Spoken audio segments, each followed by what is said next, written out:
a saludar a la doctora Daniela Benítez. Ella es psicóloga de la Universidad Javeriana y terapeuta gestática del Centro Gestáltico de San Isidro en Buenos Aires.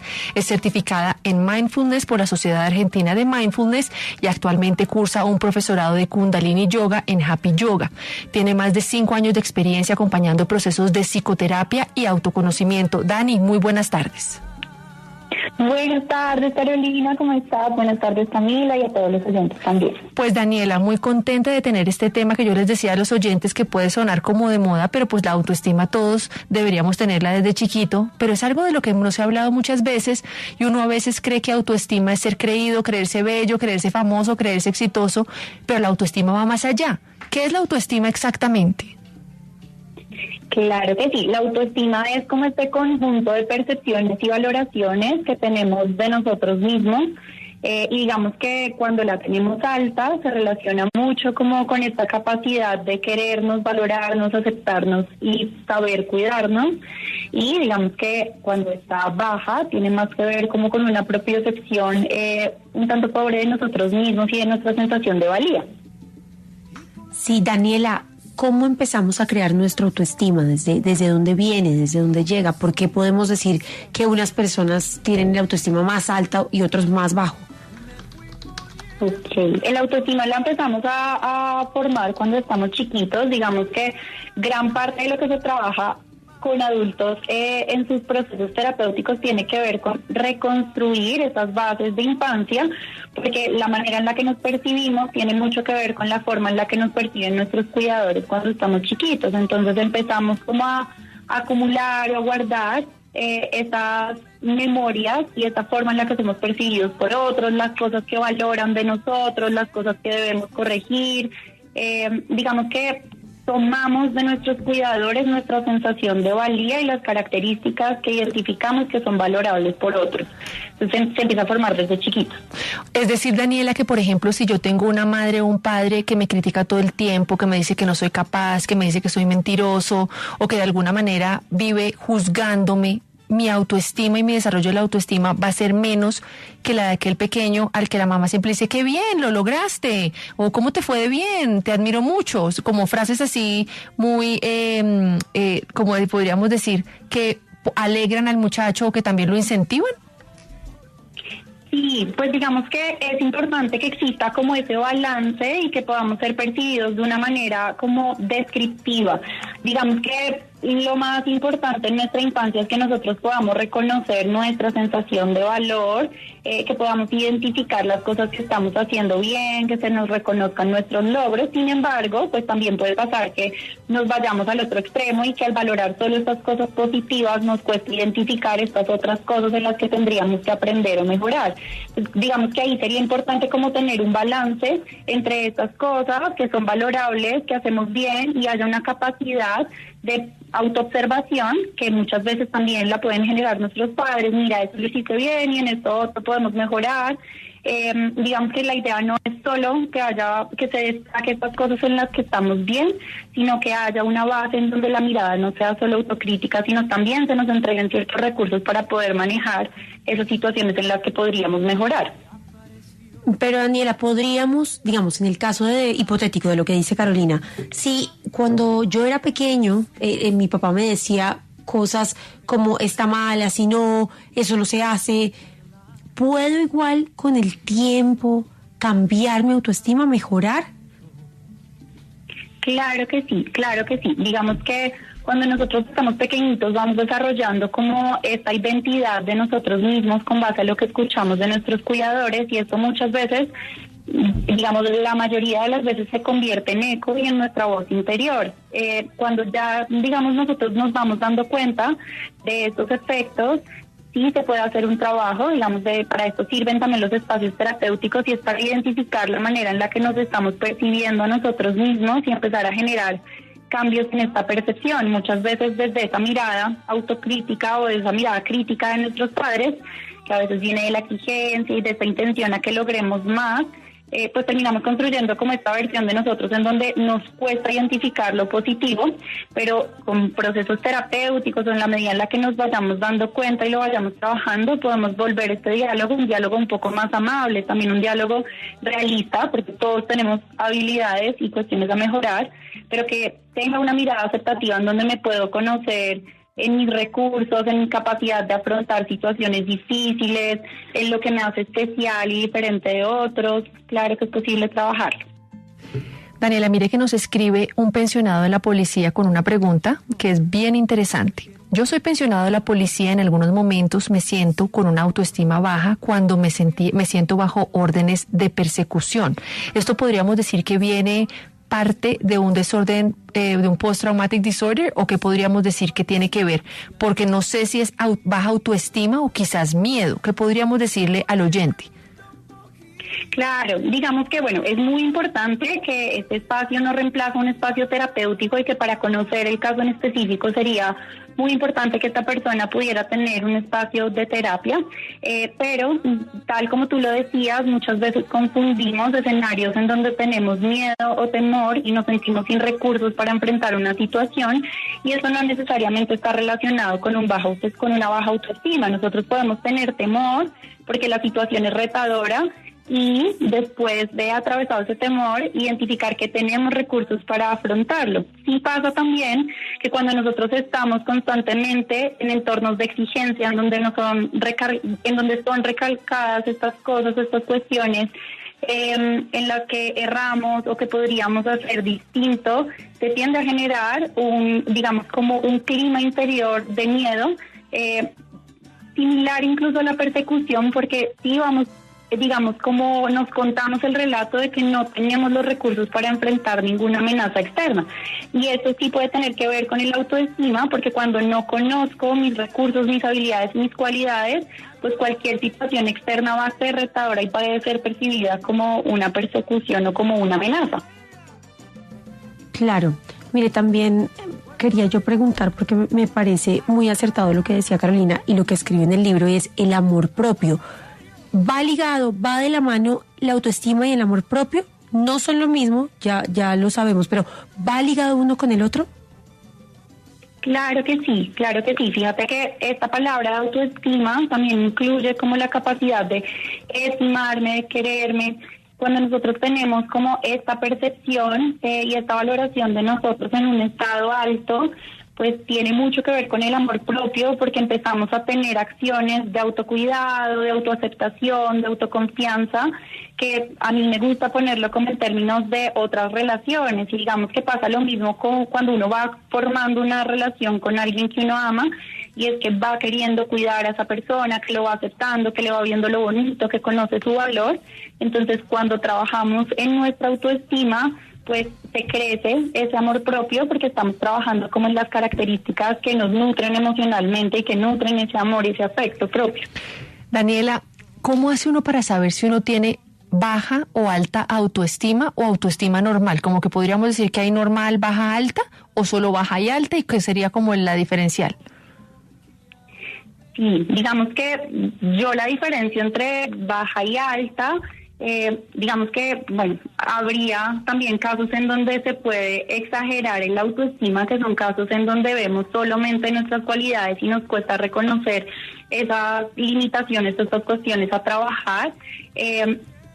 Desde ese punto de vista, entonces, la autoestima normal tendría más que ver con una capacidad de reconocer mi valor, mis habilidades y mis recursos, como también las cuestiones a mejorar.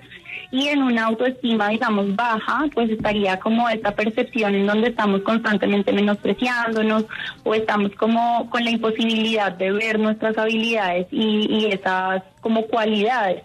Una forma de saberlo puede ser haciéndote como estas preguntas de, bueno, ¿cuál es mi percepción de mí? Para mí es fácil reconocer en mí cosas que valoro, cosas que me hacen especial, cosas que me gustan. Me siento cómoda en mi propia piel, cómo me hablo internamente cuando logro algo o cuando fallo o cometo errores. Me siento cómoda en mi piel. si me encontrara con una persona como yo, me gustaría relacionarme con esa persona, incluso esa pregunta que es como un poco, ¿me caigo bien o me caigo mal? Que tiene mucho que ver con esta capacidad de percibirnos desde un buen lugar o desde un mal lugar. Y creo que la principal también tiene que ver con identificar qué tantas de mis acciones son de autocuidado, de protección, y qué tantas de mis acciones van en contra mía y me hacen daño o son autodestructivas, que creo que es como la materialización de esa autoestima baja o alta. Daniela, ¿cuándo saber si lo que tenemos no es el síndrome del impostor y no simplemente una autoestima bajo? ¿Cómo saber eso? ¿Cómo diferenciarlo? Yo creo que están muy conectadas, el síndrome del impostor y el autoestima baja.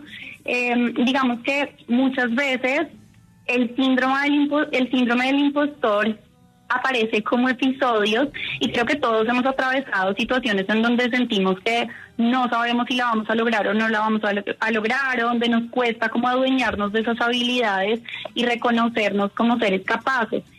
Sin embargo, cuando esto es algo permanente en el tiempo, pues ya podríamos estar hablando de una baja autoestima, en donde no es una situación en particular la que nos cuestiona esas habilidades o esa capacidad de afrontamiento, sino donde constantemente nos estamos sintiendo sin habilidades o sin recursos para enfrentar las situaciones de la vida. Pero digo que se relacionan es porque ambas hablan como de una sensación de poca autoconfianza, es decir, yo no conozco lo suficientemente mis recursos como para confiar en que con ellos puedo resolver las situaciones que se presenten. Daniela, tenemos a Héctor en la línea que le quiere hacer una pregunta. Héctor, buenas tardes. Buenas tardes, gracias. Doctora, cuando se es víctima de una injusticia, ¿eso afecta la autoestima?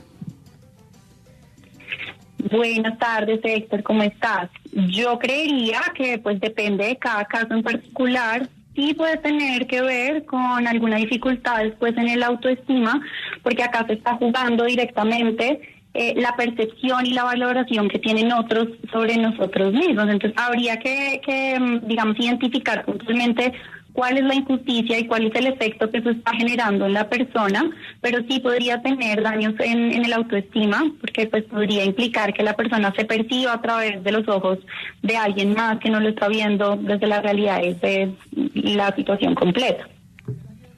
Claro. ¿Hay algunos ejercicios que podamos tener en cuenta, realizar diariamente? ¿Qué nos recomendaría o qué le recomendaría a las personas que hoy están escuchando y dicen, yo creo que tengo problemas de autoestima? Okay. Bueno, hay un ejercicio que a mí me gusta mucho y lo recomiendo siempre en terapia, y es que podamos escribir nuestro diálogo interior. Nosotros muchas veces en nuestro interior tenemos un diálogo sumamente violento, y que digamos eso es lo que está nutriendo constantemente nuestra relación con nosotros mismos. Entonces, un gran indicador o una forma de darnos cuenta si nuestra relación con nosotros mismos está bien o mal es escribiendo estas cositas que solemos decirnos y pasándolas por el filtro de si esto se lo diría yo a una persona que amo, porque si no, pues entonces podríamos como reevaluar el contenido y formar otro tipo de discurso, cambiando las palabras que nos decimos. Esto por un lado. Por otro lado, esto es algo que creo que culturalmente no se hace mucho. Digamos que yo me acuerdo que a mí de chiquita me decían que un poco uno hablar bien de uno era antipático, entonces solemos no reconocer como estas habilidades o características de las que nos sentimos orgullosos. Y digamos que otro ejercicio que les recomiendo es que al menos un recurso o una característica, digamos en las nochecitas o en el día, o sea, al iniciar o finalizar el día, escribir al menos una característica o una habilidad o un recurso o algo que podamos percibir en nosotros mismos que nos da valor. Entonces, no sé, hoy fui recursiva, hoy fui creativa, todos los días una característica distinta que nos permita vernos también desde la capacidad y desde nuestras cualidades. Dani, ¿qué relación tienen los límites, poner límites con la autoestima? Muchísima. Yo creo que nosotros, en la medida en la que tenemos una autoestima más alta, en la que nos queremos y nos valoramos más, va siendo más fácil también establecer límites. Esto tiene mucho que ver con lo que hablábamos en un principio, y es que cuando nosotros somos chiquitos, nosotros aprendemos a reconocer y a complacer como lo que nuestros adultos cuidadores quieren, porque de esta manera sabemos que nos van a estimar, y si nos estiman nos van a cuidar, y si nos cuidan vamos a sobrevivir. Entonces nosotros vamos generando como una identidad con base a esto, pero es muy importante que en la medida en la que vayamos también creciendo podamos ir identificando que ese amor que recibimos de otros pues no está condicionado a que complazcamos sus expectativas. Y en la medida en la que nosotros vamos siendo más seguros de este valor que tenemos menos miedo a perder los vínculos por establecer límites de cuidado o autorrespeto. Entonces, creo que esto, lo que hablaba hace un ratito, al igual que en las otras relaciones, pues lo que yo quiero lo cuido, y muchas veces poder establecer límites, decir que no, marcar como estos no negociables, tiene mucho que ver con el autorrespeto, con el autocuidado, con darme eso que merezco sin esperar que del otro lado me lo den o lo entienda. Sí, mira, doctora, hay algo que también me parece muy, muy interesante, y es: ¿tenemos el mismo autoestima frente a todas las personas? ¿Podemos hablar de que yo en mi familia tengo el mismo autoestima que cuando estoy en mi trabajo, que cuando estoy en un lugar donde no conozco a nadie? ¿Hablamos exactamente del mismo autoestima o podemos ser personas diferentes en todos nuestros entornos? Digamos que la autoestima es un conjunto de estas percepciones y valoraciones que tenemos y que formamos a través, digamos, como de estos diferentes entornos.